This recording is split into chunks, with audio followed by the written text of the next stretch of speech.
ನಮಸ್ಕಾರ guys, welcome back to my channel. ಇವತ್ತಿನ ವಿಡಿಯೋದಲ್ಲಿ ರಾಯರಿಗೆ ಮುಡುಪನ್ನು ಕಟ್ಟೋದ್ರ ಬಗ್ಗೆ ತಿಳಿಸ್ಕೊಡ್ತಾ ಇದ್ದೀನಿ. ರಾಯರಿಗೆ 9 ದಿನಗಳ ಕಾಲ ಮುಡುಪನ್ನು ಕಟ್ಟಬೇಕಾಗುತ್ತೆ. ಹಾಗೆ ಗುರುವಾರದ ದಿನ ಶುರು ಮಾಡಿಕೊಡಿ, ತುಂಬಾ ವಿಶೇಷವಾಗಿರುವಂಥ ಫಲ ಸಿಗುತ್ತೆ. ಹಾಗೆ ಮಾರ್ಗಶಿರ ಮಾಸದಲ್ಲಿ ಬರುವಂಥ ರಾಯರಿಗೆ ಪಟ್ಟಾಭಿಷೇಕ ಆಗ್ಬೋದು, ವರ್ಧಂತೋತ್ಸವಗಳು ಏನೆಲ್ಲ ವಿಶೇಷ ದಿನಗಳು ನಡೀತಾ ಇದೆ, ಆ ಒಂದು ವಾರಗಳ ಕಾಲ ಈ ಒಂದು ರಾಯರಿಗೆ ಮುಡುಪು ಕಟ್ಟುವಂಥ ಒಂದು ಸೇವೆಯನ್ನು ಕೂಡ ಮಾಡಬಹುದು. ನಿಮ್ಮ ಸಂಕಲ್ಪ ಹೇಗೆ ಮಾಡಬೇಕು ಅನ್ನೋದನ್ನು ಕೂಡ ನಾನು ತಿಳಿಸ್ಕೊಡ್ತೀನಿ. ನನ್ನ ಚಾನಲ್ಗೆ ನೀವು ಹೊಸಬ್ರಾಗಿದ್ದರೆ ಸಬ್ಸ್ಕ್ರೈಬ್ ಮಾಡ್ಕೊಳ್ಳಿ. ಹಾಗೆ ಈ ಒಂದು ವಿಡಿಯೋನ ಕೊನೆಯವರೆಗೂ ನೋಡಿ ಮತ್ತು ಅತಿ ಹೆಚ್ಚು ಜನರಿಗೆ ಶೇರ್ ಮಾಡಿ.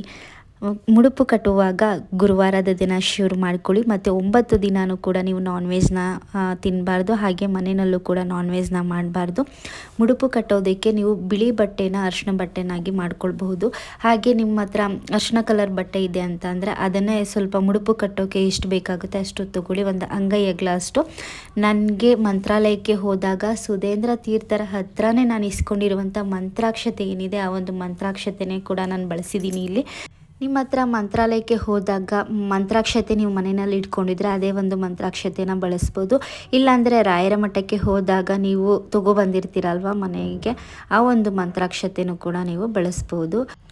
ಮತ್ತು ಯೆಲ್ಲೋ ಕಲರ್ ಬಟ್ಟೆ ಮಂತ್ರಾಕ್ಷತೆ ಇಲ್ಲಿ 11 ರೂಪಾಯಿ ತೊಗೊಂಡಿದ್ದೀನಿ ನಾನು. 1 ರೂಪಾಯಿದು ನೀವು 11 ಕಾಯಿನ್ ಕೂಡ ತೊಗೊಳ್ಬೋದು, ಅಥವಾ 5 ರೂಪಾಯಿದೆರಡು, 1 ರೂಪಾಯಿದೊಂದು, ಈ ರೀತಿ 11 ರೂಪಾಯಿ ಇರಬೇಕು, ಆದರೆ ಕಾಯಿನೇ ಆಗಿರಬೇಕು.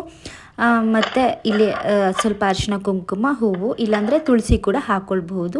ಗುರುವಾರದ ದಿನ ಶುರು ಮಾಡ್ಕೊಳ್ಳಿ. ಗುರುವಾರದ ದಿನ ಶುರು ಮಾಡಿಕೊಂಡಾಗ ಈ ಒಂದು ಸಂಕಲ್ಪ ಏನು ಮಾಡ್ತೀರಾ, ನಿಮಗೆ ಯಾವ ಉದ್ದೇಶಕ್ಕೋಸ್ಕರ ಈ ಒಂದು ಮುಡುಪನ್ನು ಕಟ್ತಾ ಇದ್ದೀರಾ, ಏನಾದರೂ ಕಷ್ಟ ಇದೆಯಾ, ಏನಾದರೂ ಎನಿ ಪ್ರಾಬ್ಲಮ್ಗೂ ಕೂಡ ನೀವು ಇದನ್ನು ಮಾಡ್ಕೊಳ್ಬಹುದಾಗುತ್ತೆ. ಈ ಮುಡುಪು ಕಟ್ಟಿದ್ದಾದಮೇಲೆ ಏನು ಮಾಡಬೇಕು, ಯಾವ ರೀತಿ ಇದನ್ನು ಪಾಲಿಸ್ಬೇಕು ಅನ್ನೋದನ್ನು ಕೂಡ ತಿಳಿಸ್ಕೊಡ್ತೀನಿ. ಮುಡುಪು ಕಟ್ಟುವಾಗ ಬೆಳಗಿನ ಜಾವ 5 ಗಂಟೆ ಅಥವಾ 6 ಗಂಟೆ ಒಳಗಡೆ ನೀವು ರಾಯರಿಗೆ ವ್ರತ ಮಾಡ್ತಿರ್ತೀರಲ್ವ, ಅಥವಾ ಏನಾದರೂ ಪೂಜೆ ಮಾಡುವ ಅಂಥ ಸಮಯದಲ್ಲಿ, ವ್ರತ ಎಲ್ಲ ಮಾಡಲ್ಲ, ಹಾಗೆ ನಾರ್ಮಲ್ ಡೇಸಲ್ಲೇ ಕಟ್ತೀವಿ ಅಂದರೂ ಕೂಡ ರಾಯರಿಗೆ ಮುಡುಪನ್ನು ಕಟ್ಬೋದು. ಹಾಗೆ ರಾಯರಿಗೆ ಮುಡುಪು ಕಟ್ಟುವಾಗ ಹಳದಿ ಬಟ್ಟೆಗೆ 3 ಸಾರಿ ಮಂತ್ರಾಕ್ಷತೆ ಹಾಕಬೇಕಾಗುತ್ತೆ. ಉಂಗುರದ ಬೆರಳು ಮತ್ತು ಹೆಬ್ಬೆರಳಿನ ಸಹಾಯದಿಂದ 3 ಸಾರಿ ಅಕ್ಷತೆನ ಹಾಕಬೇಕಾಗುತ್ತೆ. ಅದಾದ ಮೇಲೆ ಕಾಯಿನ್ ಹಾಕಿ, ಆಮೇಲೆ ಅರಿಶಿನ ಕುಂಕುಮ, ಹೂವು ಅಥವಾ ತುಳಸಿ ಈ ರೀತಿ ಹಾಕ್ಕೊಂಡು, ಯೆಲ್ಲೋ ಕಲರ್ ಬಟ್ಟೆನಲ್ಲಿ ಅಕ್ಷತೆ, ಕಾಯಿನು, ಹೂವು ಎಲ್ಲ ಏನು ಹಾಕ್ಕೊಂಡಿರ್ತೀರ ಅದನ್ನು ನಿಮ್ಮ ಕೈಯಲ್ಲಿ, 2 ಕೈಯಲ್ಲಿ ಇಟ್ಕೊಂಡು ರಾಯರ ಫೋಟೋ ಏನಿರುತ್ತೆ ಅಥವಾ ದೇವ್ರ ಮನೆಗೆ ಹೋಗಿಬಿಟ್ಟು ಸಂಕಲ್ಪ ಮಾಡ್ಕೊಳ್ಳಿ. ಯಾವ ಉದ್ದೇಶಕ್ಕೋಸ್ಕರ, ಏನಾದರೂ ಎನಿ ಪ್ರಾಬ್ಲಮ್, ನಿಮ್ಮ ಕಷ್ಟ ಏನಿರುತ್ತೆ ರಾಯರ ಬಳಿ ಹೇಳ್ಕೊಳ್ಳಿ. ಮೊದಲು ಗಣಪತಿನ ನೆನ್ಕೊಂಡು, ಆಮೇಲೆ ಮನೆ ದೇವರನ್ನ ನೆನೆಸ್ಕೊಂಡು, ಆಮೇಲೆ ರಾಯರಿಗೆ ಸಂಕಲ್ಪ ಮಾಡ್ಕೊಳ್ಳಿ ಯಾವ ರೀಸನ್ಗೋಸ್ಕರ ಈ ಒಂದು ಮುಡುಪನ್ನು ಕಟ್ತಿದ್ದೀರಾ 9 ದಿನ ಅಂತ. ಹಾಗೆ ಮುಡುಪು ಕಟ್ಟುವಂಥ ಸಮಯದಲ್ಲಿ ನೀವು ಏನು ಸಂಕಲ್ಪ ಮಾಡಿರ್ತೀರ, 9 ದಿನವೂ ಬೇರೆ ಬೇರೆ ಸಂಕಲ್ಪ ಮಾಡಬೇಕಂತ ಕೇಳಿಬಿಡಿ. ಒಂದೇ ಸಂಕಲ್ಪ ಆಗಿರುತ್ತೆ, 9 ದಿನ ಇದೇ ರೀತಿ ಕಂಟಿನ್ಯೂ ಆಗಿ ಫಾಲೋ ಮಾಡಬೇಕಾಗುತ್ತೆ. ಹಾಗೆ ಮೊದಲ ದಿನ ಏನು ಸಂಕಲ್ಪ ಮಾಡಿರ್ತೀರ ಅಷ್ಟೇ ಸಂಕಲ್ಪ ಮಾಡ್ಕೊಳ್ಳಿ, ಆದರೆ 9 ದಿನ ಇದೇ ರೀತಿ ಪಾಲಿಸ್ಕೊಂಡು ಬನ್ನಿ. ಸಂಕಲ್ಪ ಮಾಡುವಾಗ ನೀವು ರಾಯರ ನಾಮಸ್ಮರಣೆ ಮಾಡಿ 108 ಸಾರಿ. ನಾಮಸ್ಮರಣೆ ಎಲ್ಲ ಆಗಿದ್ದಾದಮೇಲೆ, ಆ ಸಂಕಲ್ಪ ಎಲ್ಲ ಮುಗ್ದಿದ್ದಾದಮೇಲೆ ಆ ಒಂದು ಗಂಟನ್ನು ಕಟ್ಟಿ ಮತ್ತೆ ಅರಿಶಿನ ಕುಂಕುಮ ಹಚ್ಚಿ ರಾಯರ ಫೋಟೋ ಅಥವಾ ದೇವ್ರ ಮನೆಯಲ್ಲಿ ಇಟ್ಟು ಪ್ರತಿದಿನ ಪೂಜೆ ಮಾಡಿ. ಪೂಜೆ ಆದ ನಂತರ ನೆಕ್ಸ್ಟ್ ಡೇ ಇದೇ ರೀತಿ ಮಾಡಬೇಕಾಗುತ್ತೆ. ಇದೇ ರೀತಿ ಕಂಟಿನ್ಯೂ ಮಾಡಿ, 9 ದಿನ ಕಂಟಿನ್ಯೂ ಮಾಡಿ. ನಿಮ್ಮ ಮಂತ್ಲಿ ಪ್ರಾಬ್ಲಮ್ ಏನಿದೆ ಅದನ್ನೆಲ್ಲ ನೋಡಿಕೊಂಡು ಈ ಒಂದು 9 ಡೇಸ್ ಸಂಕಲ್ಪ ಏನಿದೆ ಅದನ್ನು ಮಾಡ್ಕೊಳ್ಳಿ. ಮತ್ತು ಬೈ ಚಾನ್ಸ್ ಮಂತ್ಲಿ ಪ್ರಾಬ್ಲಮ್ ಬಂತಂದರೆ ಇದನ್ನು ಸ್ಕಿಪ್ ಮಾಡ್ಕೊಳ್ಬೇಕಾಗುತ್ತೆ. ಹಾಗೆ ಮನೆಯಲ್ಲಿ ಯಾರು ಬೇಕಾದರೂ ಇದನ್ನು ಮಾಡ್ಬೋದಾ ಅಂತ ಕೇಳಿದ್ರೆ, ಯಾರು ಬೇಕಾದರೂ ಇದು ರಾಯರಿಗೆ ಮುಡುಪನ್ನು ಕಟ್ಟಬಹುದು.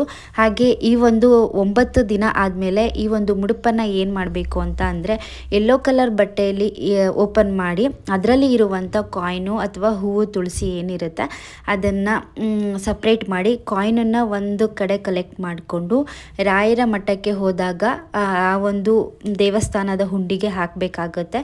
ಇಲ್ಲಾಂದರೆ ಯಾರಿಗಾದರೂ ನಿರ್ಗತಿಕರು ಅವರಿಗೆ ನೀವು ಇದನ್ನು ಕೊಡಬಹುದು. ಇಲ್ಲಾಂದರೆ ದೇವಸ್ಥಾನದ ಹುಂಡಿಗೆ ಹಾಕ್ತೀನಿ ಅಂತಂದರೆ ಹಾಕಿ, ದೇವಸ್ಥಾನಕ್ಕೆ ಹೋದಾಗ ಸಂಕಲ್ಪ ಮಾಡಿದಂಥದ್ದು ಎಲ್ಲ ನೆರವೇರಿಸು ತಂದೆ ಅಂತ ಕೇಳಿಕೊಂಡು 9 ಸಾರಿ ಪ್ರದಕ್ಷಿಣೆ ಹಾಕಿ ಅಲ್ಲೂ ಕೂಡ ರಾಯರ ಮಠದಲ್ಲೂ ಕೂತ್ಕೊಂಡು 108 ಸಾರಿ ರಾಯರ ನಾಮಸ್ಮರಣೆ ಮಾಡ್ತಾ ನೀವು ಯಾವ ಸಂಕಲ್ಪ ಇಟ್ಕೊಂಡು ರಾಯರಿಗೆ ಮುಡುಪನ್ನು ಕಟ್ಟಿ ಅದರಲ್ಲಿ ಇರುವಂಥ ಕಾಯಿನ್ಸ್ ಏನನ್ನು ತಗೊಬಂದು ಉಂಡಿಗೆ ಹಾಕಿರ್ತೀರ ನೋಡಿ, ಅದನ್ನು ಕೂಡ ರಾಯರ ಬಳಿ ಹೇಳ್ಕೊಳ್ಳಿ. ಅದಾದ ಮೇಲೆ ಯೆಲ್ಲೋ ಕಲರ್ ಬಟ್ಟೆ ಮತ್ತು ಹೂವೆಲ್ಲ ಇರುತ್ತಲ್ವ, ಅದನ್ನ ಏನು ಮಾಡಬೇಕು ಅಂತ ಕೇಳ್ತೀರಾ. ಮತ್ತು ಅಕ್ಷತೆನ ಏನು ಮಾಡಬೇಕು ಅಂತ ಕೇಳ್ತೀರಾ ಅಲ್ವಾ. ಅಕ್ಷತೆನ ಮನೇಲಿ ಎಲ್ಲರೂ ಕೂಡ ನೀವು ತಗೊಳ್ಬಹುದು. ಹಾಗೆ ಬಟ್ಟೆ ಏನಿರುತ್ತೆ ಮತ್ತು ತುಳಸಿ ಏನಿರುತ್ತೆ ಅದನ್ನು ಹರಿಯೋ ನದಿಗೆ ಅಥವಾ ಯಾವುದಾದ್ರೂ ಯಾರೂ ತುಳಿದೇ ಇರುವಂಥ ಜಾಗ ಅಂದರೆ ತೆಂಗಿನ ಮರ ಅದರ ಕೆಳಗಡೆ ಹಾಕ್ಬೋದು. ಹಾಗೆ ಹರಿಯುವ ನದಿಗೆ ಅದನ್ನು ಬಿಡಬೇಕು. ಈ ಒಂದು ಮಾಹಿತಿ ಸಂಪೂರ್ಣವಾಗಿ ನಾನು ತಿಳಿಸಿದ್ದೀನಿ. ತುಂಬ ಜನರು ಕೇಳ್ತಾನೆ ಇದ್ರಿ ರಾಯರಿಗೆ ಹೇಗೆ ಮುಡುಪು ಕಟ್ಟೋದು ತಿಳಿಸ್ಕೊಡಿ ಅಂತ. ನಾನು ಹಿಂದಿನ ವಿಡಿಯೋದಲ್ಲೂ ಮಾಡಿದ್ದೀನಿ ರಾಯರಿಗೆ ಮುಡುಪನ್ನು ಎಷ್ಟು ದಿನ ಯಾವಾಗ ಯಾವ ಟೈಮಲ್ಲಿ ಕಟ್ಬೋದು ಅಂತ. ಹಾಗೆ 9 ದಿನ, 11 ದಿನ, 5 ದಿನ ಈ ರೀತಿ ಮುಡುಪನ್ನು ಕಟ್ಟಬೇಕಾಗುತ್ತೆ. ಹಾಗೆ ಫೆಬ್ರವರಿ 28ರಿಂದ ಮಾರ್ಚ್ 6ರವರೆಗೆ 1 ವಾರಗಳ ಕಾಲ ತುಂಬಾ ವಿಶೇಷವಾಗಿರುವಂಥ ದಿನಗಳಿದೆ. ಮುಡುಪು ಕಟ್ಟೋದಕ್ಕೆ ತುಂಬಾ ಒಳ್ಳೆಯದು. ಹಾಗೆ ರಾಯರ ನಾಮಲೇಖನ ಬರೆಯೋದಕ್ಕೆ, ಗಾಯತ್ರಿ ಮಂತ್ರವನ್ನು ಹೇಳೋದಕ್ಕೆ, ನೀವು ರಾಯರಿಗೆ ಏನೇ ಒಂದು ಸೇವೆ ಸಲ್ಲಿಸ್ತೀನಿ ಅಂದರೆ ಈ ಒಂದು ವಾರ ತುಂಬಾ ವಿಶೇಷವಾಗಿರುತ್ತೆ.